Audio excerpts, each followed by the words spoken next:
Good day, podcast community. PeteKane here, Podcast Pete, and certified lifestyle coach. I brought out my American flag shirt for this podcast because we have a special guest that's on our show, and we wanted to really have you just meet Tom, get to know a little bit more about him. So, Tom, for the people that don't know you, I know you. Tell our viewers who you are, what you do, and who you serve, and then we'll get into our podcast. Yeah, I appreciate it, Pete. It's great to get to be with you, and thank you for having me. My So, pleasure. I'm just a simple guy, and I'm defined by my faith in God first and foremost, but my family second. My wife, Dana, and I have been married 30 years. We've got 3 now adult children, 1 grandson, and another one on the way. So I'm very thankful for them, proud of them. My oldest son is a pilot in the Air Force, and my daughter is a senior nursing student at Samford University, and my other son is a junior finance major at University of Georgia. But I'm the pastor of a church is what I do. It's my calling. I have done that in our community, what's now the 14th Congressional District, for just about 30 years. It's gone by very fast, but and I'm running for Congress. And so my desire to run for Congress is not something that I see as radically other than what I've been doing in the community. It's an extension of the same focus and life commitment, calling. I love this nation dearly. I value its founding as one nation under God. I mean, what kind of a nation chooses its motto as "In God We Trust" and imprints that on our currency? So I think what's unique about the United States of America, and by the way, it's radically unique. I've had the privilege of being in many countries all around the world for different things we do, church-wise and otherwise. And even as an Army brat, as a kid, my dad was career Army, and we lived in Germany for 4 years.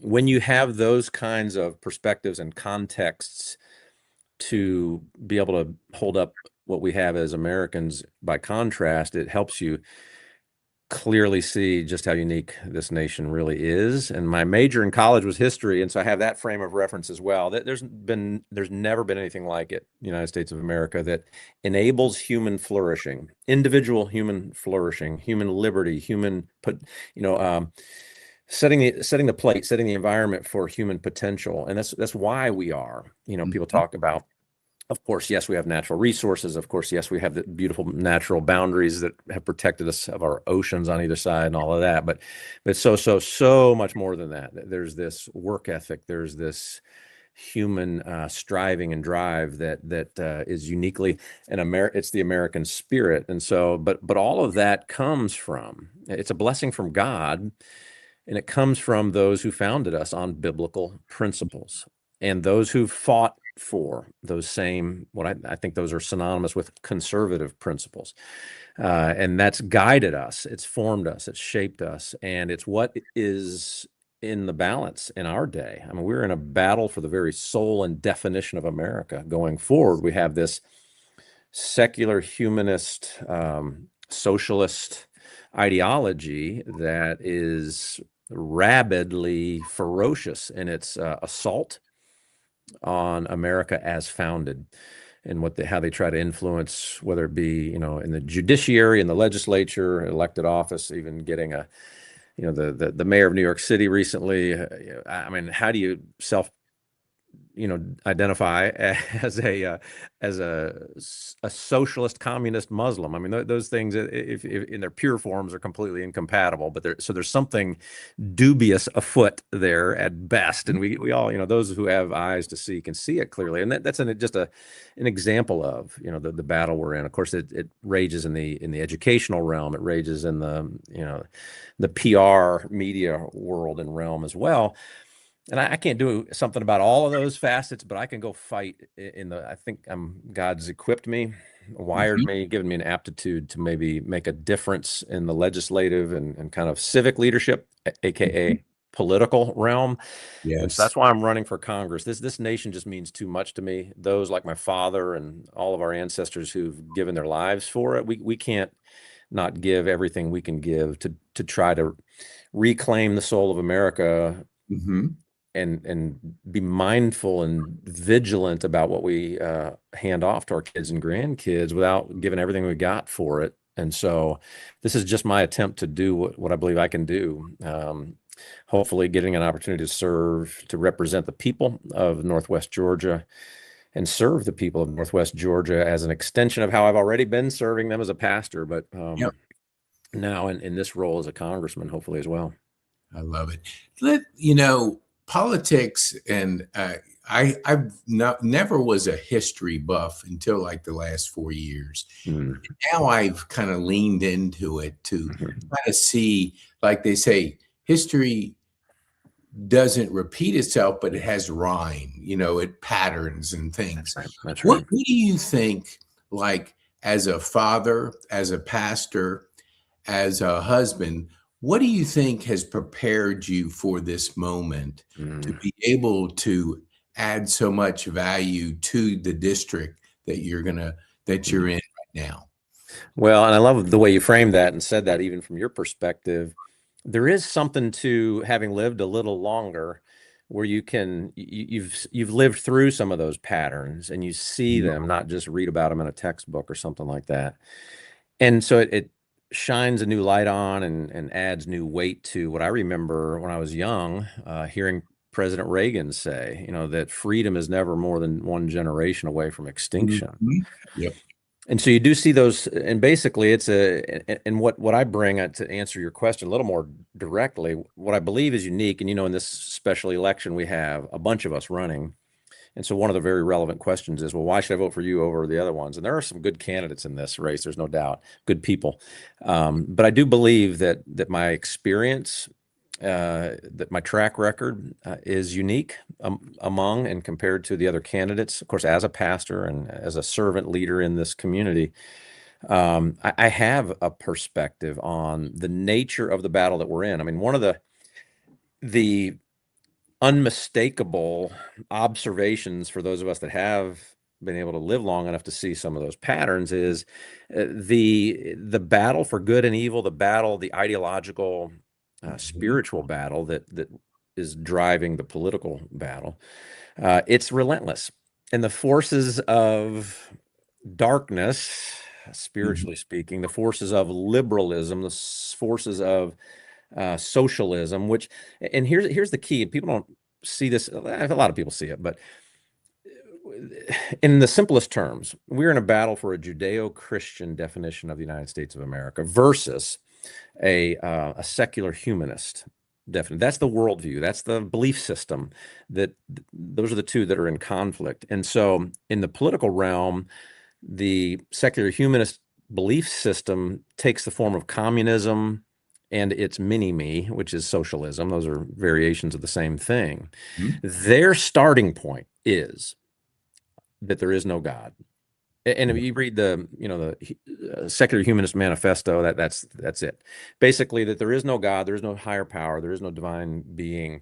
So mankind, in essence, is that. Mankind is the ultimate authority, the end all. And then that's what we see, that there's such a rabid ferocity in the political realm of people who believe that because they don't believe there's a God. So then government and human beings who are striving to control it, that's their God, and politics becomes their religion. And so that's what we're fighting against, whereas our founders couldn't have been clearer. I mean, the Declaration of Independence, the founding document of our nation, starts with God. And so it's at its very nature 180 degrees from socialism. It's we hold these truths to be self-evident, that all men are created and endowed by their creator. They're created equal and endowed by their creator with certain rights. And so the whole formation is built on the belief. And so that we recognize in conservatism that government doesn't grant rights. Government is responsible to guard certain rights that are given by God. Fundamentally opposite approaches. So that's what I see. And that battle continues to rage. And it doesn't matter which political cycle, kind of back to Reagan's quote, you can think for a moment, well, and I know a lot of conservatives go, President Trump's been like a monumental figure in our history, and he's given us a reprieve from the onslaught that we felt from President Biden and those forces of, I mean, diabolical stuff that says, no, there's no God. Human beings aren't made in his image as male and female. Gender's fluid. You choose. Not God didn't choose. You choose. I mean, what a outright rebellion against the Creator. And it feels like, whoa, we're about to get overwhelmed by this. And thankfully for President Trump to come in and put some sanity to the nonsense and some action, to the forward movement we need as a nation. But, we can't ever sit on our laurels. We can't ever go, oh, good, phew, won that battle. No. The battle keeps raging and will keep raging, independent of election cycles or specific leaders. And so that's what I see very clearly. And I think my role as a pastor has given me a certain level of ability to see it very clearly, understand it. I've got a track record of having been fighting it. That's the battles we've been fighting as we listen to the needs of individuals and families and serve them and help them. And yeah, it's just the best training I could possibly imagine to hopefully be very effective in this role. I would agree. You said just earlier about creative.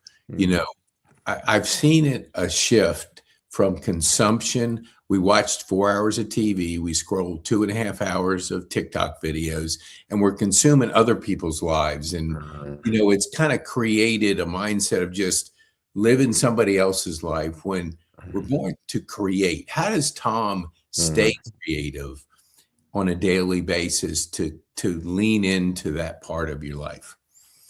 Yeah, well, that's a great observation and question together, Pete. We've got so many challenges and forces arrayed against us living healthy, vibrant, meaningful lives. There's no doubt.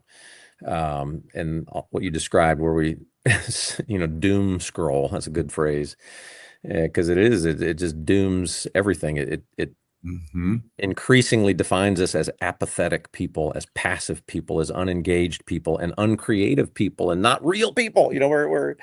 We're living in. It's funny. The more that reality shows or reality TV consumes us, the less we are living a real and really important and really significant kind of existence.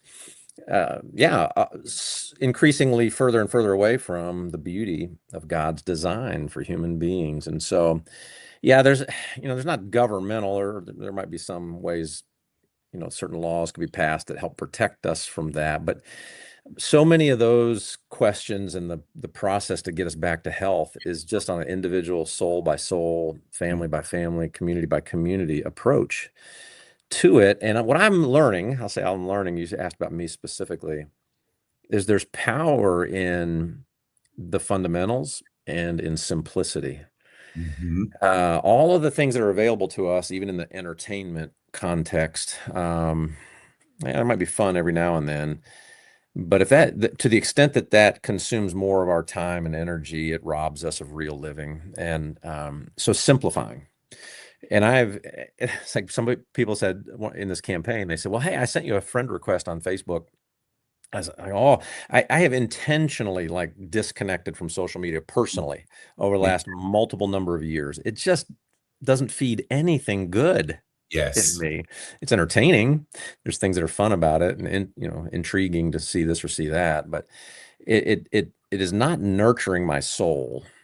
In fact, it's eroding my soul. And so I've detached from those things, and we've had to kind of re-engage here to campaign well. But the more I just simplify, to me, it's time. I do need time alone with God. I need to read his word. I need to hear him speak to me through his word. And with the constant noise and distractedness of noise, I can't be.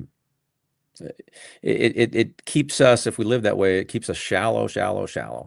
Yes. Distracted, and robs us from being what we would like to be and what God wants us to be. Yeah, I got into social media 10, 12 years ago, so I understood it. But it wasn't until after my stroke when I stopped it. I heard a person say this: when you're on social media, it's not really social, but you're liking commenting, or sharing. So you're putting a judgment on yourself every time you're scrolling. So Mm, our attention span goes down, right. ability to judge others. That's why it seems to be so violent on social media, because Right. people are constantly judge.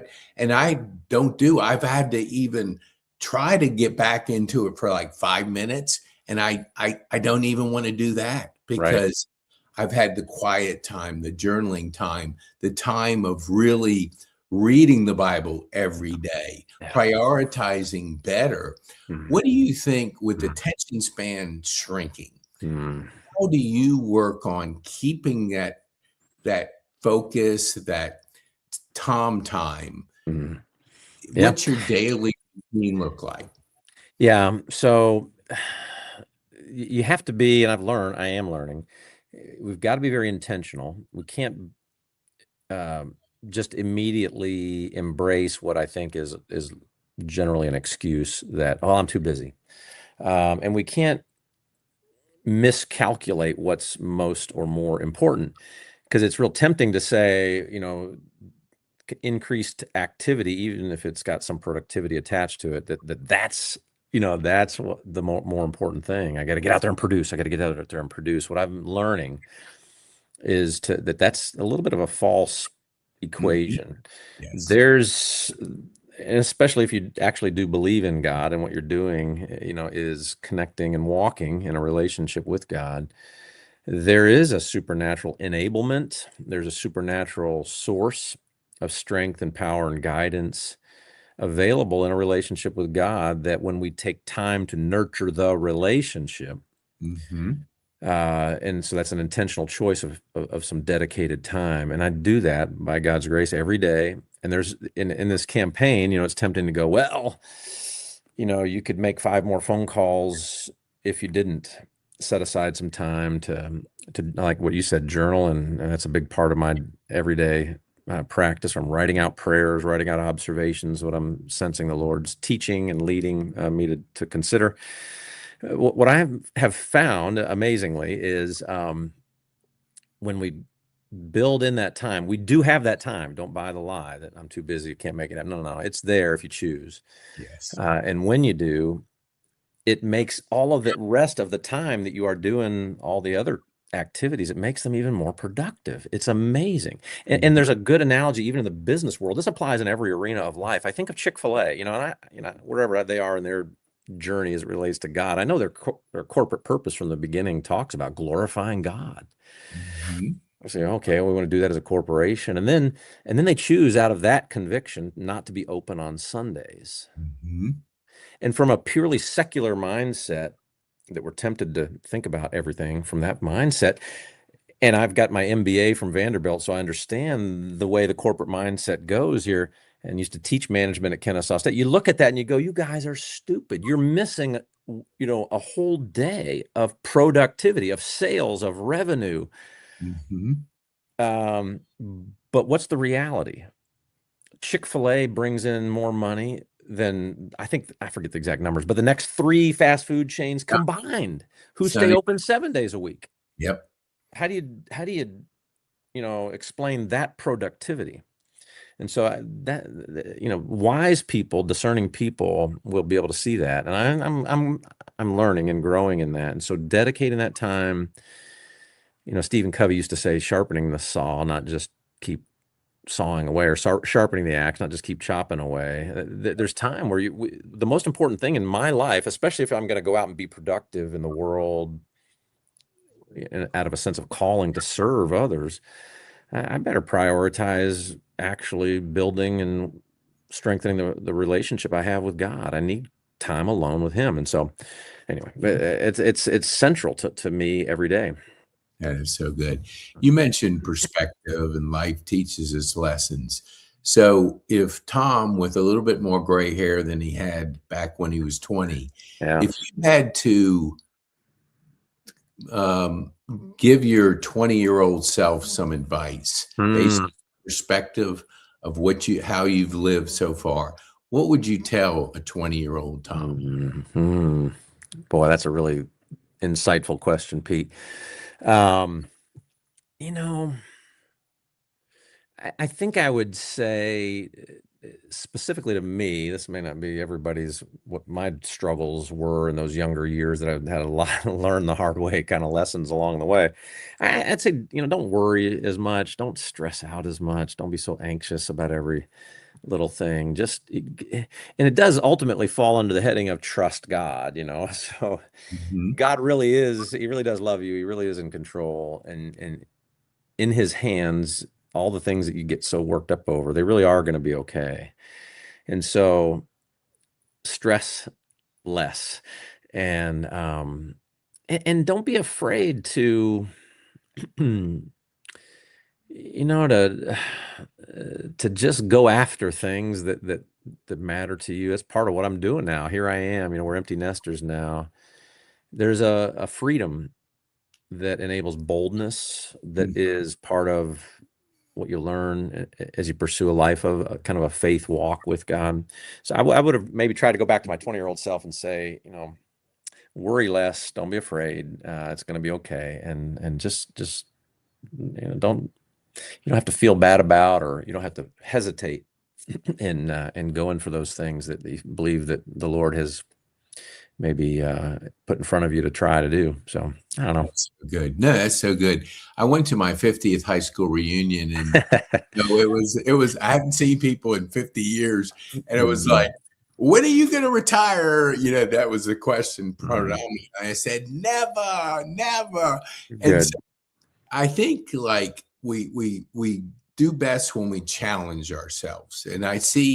I was able to see, and I think the numbers are pretty close to this. If if when we retire, we lose connection, we lose personal growth, we lose aliveness, we lose our purpose of doing something different, we Mhm. die 2 years after that Absolutely. number. Mhm. How do you challenge yourself? Like you've pastored for 30 years. You've been married to Dana for 30 years, Mhm. Yep. 30, and then Yeah. you've raised kids. How do you continue to challenge Tom Gray? Hmm. Well, hopefully it's not something I'm being the main initiator of. I want to walk with God in such a way that he's doing the initiating and the prompting of what's next. But Mhm. it's an overflow of kind of what you articulated so beautifully. It's an overflow of the perspective and understanding that I do have, that comes out of my walk with the Lord. And that is, this is one short life we've got.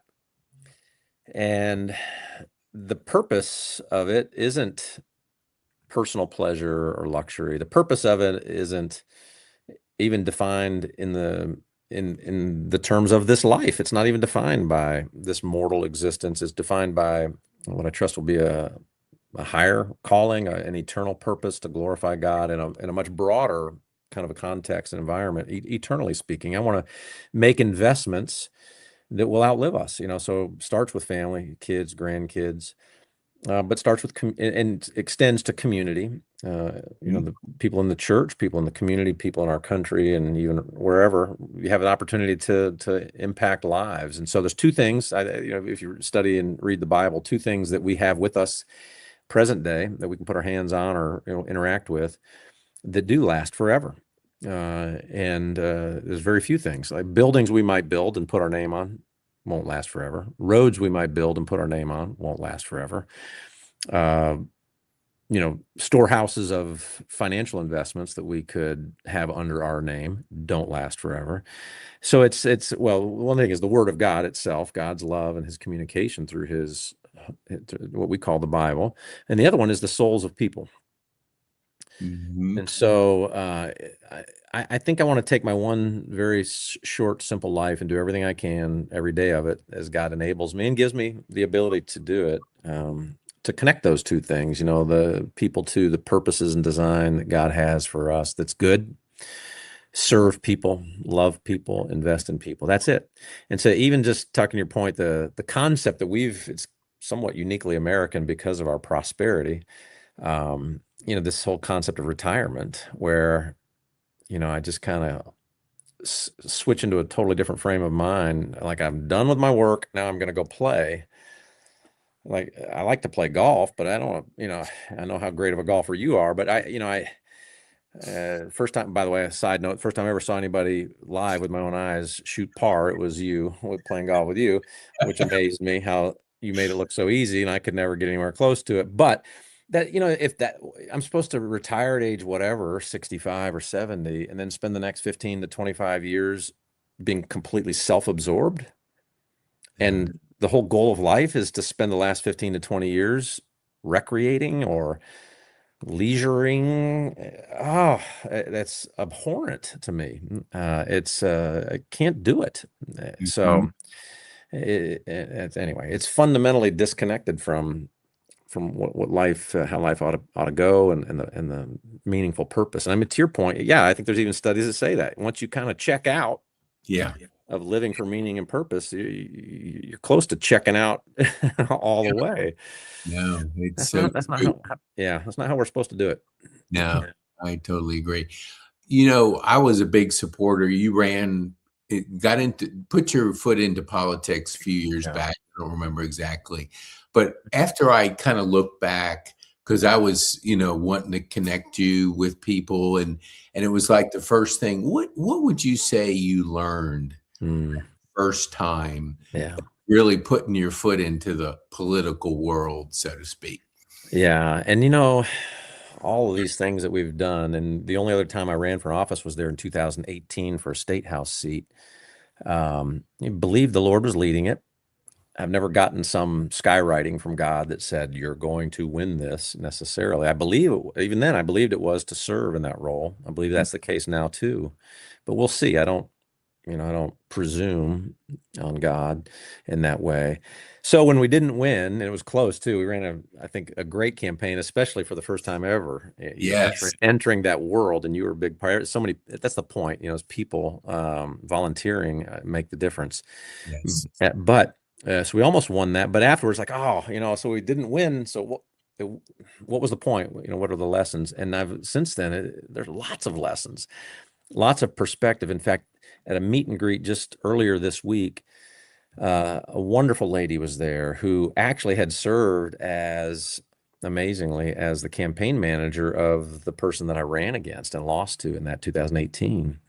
And it was really encouraging to me to hear her perspective. She said, because she'd had some interactions with me. She was on the other side of the race at that point, and now she's having these interactions with me running now. And she said, I think God had you run then to equip you and prepare you for this race now. Yeah. There's certainly something to that. And like anything in life, if you've never done it before, there's a lot that you don't know. And so campaigning is a thing. There's a lot to it. So there was a lot of lessons we learned in 2018 that we're applying now, that are very significant. And so I don't know. I'm not answering your question by one specific thing, but no, it does very much say, because you pull lessons from everything. Right. So, and absolutely, I would agree, not knowing that there are many lessons, because you always want to reflect to what you learned and what it taught you through any kind of journey. Right. What makes you most excited about being a grandfather? Like, share that, because I have 6, so I kind of feel. But tell our viewers, like, what does that mean to Tom? And you hear it. It gets nauseating before you are a grandparent to hear all of your people who become grandparents talk about it incessantly. You're like, oh, come on, they say nothing's better, it's awesome, whatever. But then all of a sudden you join the club and you realize, it's awesome. And I don't know, it's hard to put a finger on it. You just see the preciousness in that little kid. You see that guileless innocence, the value, the inherent worth of a human life, but now it's one of your descendants. And so I think there's a layer of it where now it's, especially because when you become a grandparent, you started the aging process a little. And so you have a little bit, and so my father just passed away last September. So you kind of have all of that time perspective to frame up. Now you have this grandchild. In fact, at my dad's funeral, my grandson's sitting on my lap while they're playing taps over his flag draped coffin.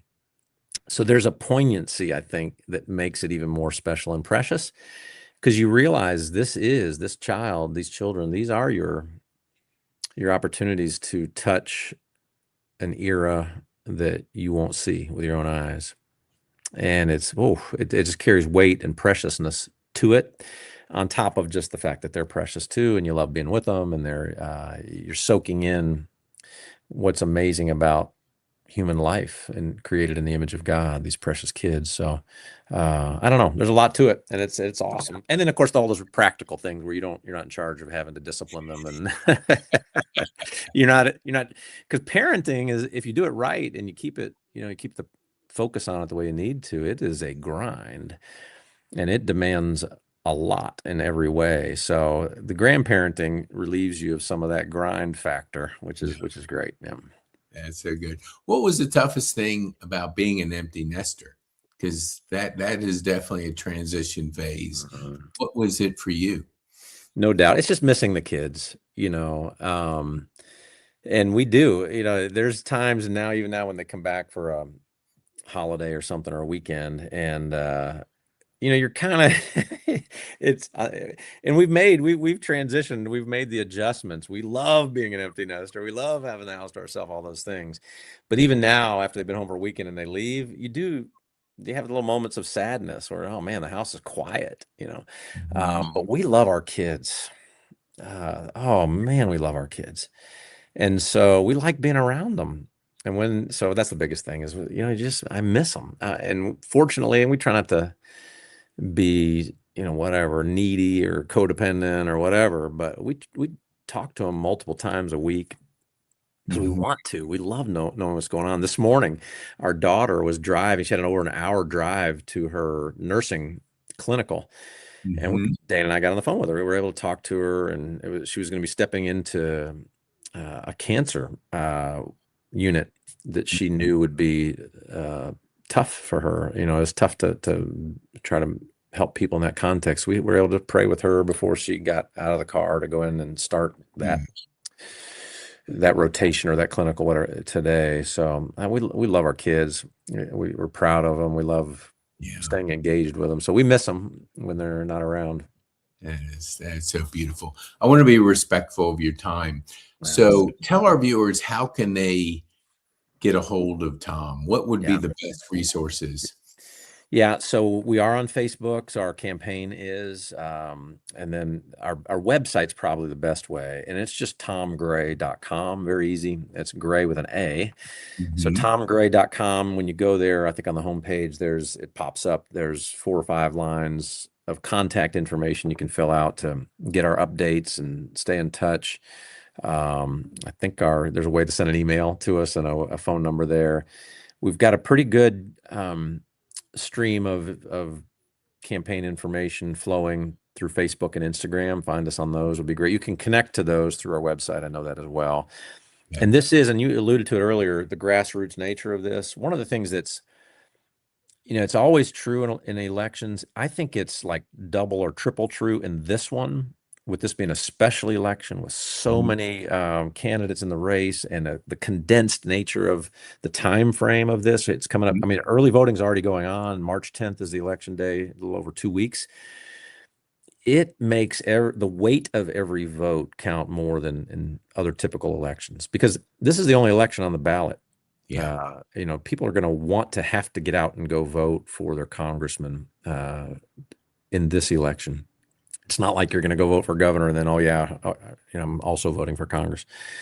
So your vote, everybody's vote, carries a lot of weight. Every vote you influence to go vote carries extra weight. So that makes this grassroots nature of this even more powerful. And part of the benefit of, even we've bemoaned the negative side of social media, but part of the benefit of our digital communication abilities and social media is word can get around and get out fast. And if people think that, well, Tom Gray would be the right guy to send, they have it in their power to choose their congressman.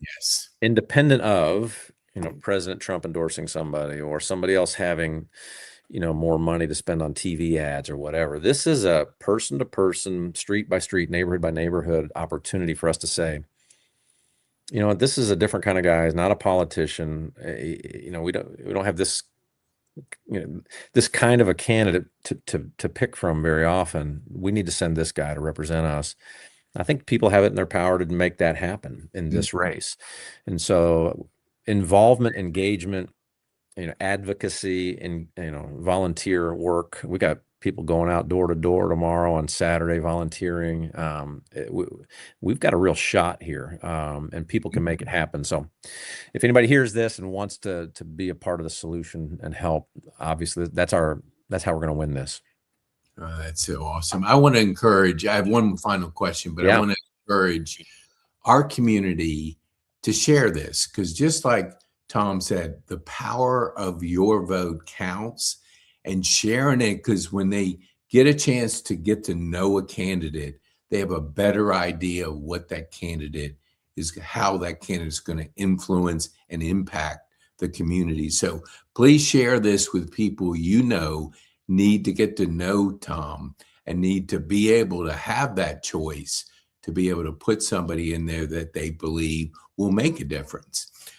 So, Tom, what would you say the one thing you would want our viewers to take home from this time on this podcast? Well, I don't know, one thing. I guess, and I don't mean to say this in over dramatized or kind of a ways, but I do believe we are in a battle for the very soul and identity of our nation. If we lose our soul as one nation under God, we lose our future. Yes. And you ask, well, what can you're running for Congress, you're one of 435 people, what can you do? I just would love to blow on the ember of belief in you, in each of us, because that's me. I'm just simple enough to believe in what one person actually can do. One person who understands and who's rightly rooted, correctly focused. I believe we can reclaim the soul of our nation. I believe that we can hand off to our kids what we want to hand off to them. I believe we're not beyond hope. I believe that the decline of our nation is not inevitable. And we are here on our 250th birthday year. And, historians note that the shelf life of great civilizations roughly is about 250 years. But I don't believe it's inevitable. And I believe there's a lot of us who have that belief in and that hope. Yep. And so the takeaway I'd like to leave is there is hope. I'm not saying I'm the hope, but I'm saying we are, if we do work together, and if we do build a movement. And I'm running to do everything I can to be a part of that movement and giving it focus, vision, leadership that we desperately need. So take that to heart. It might sound grandiose, but I think it's legit, and we can do something about it. I love it. Thank you so much, Tom, for taking a break and allowing our community to get to know you better. We appreciate you. Thank you, Pete. We want to go ahead and just allow people to get to know Tom. Share this with people. Thank you so much.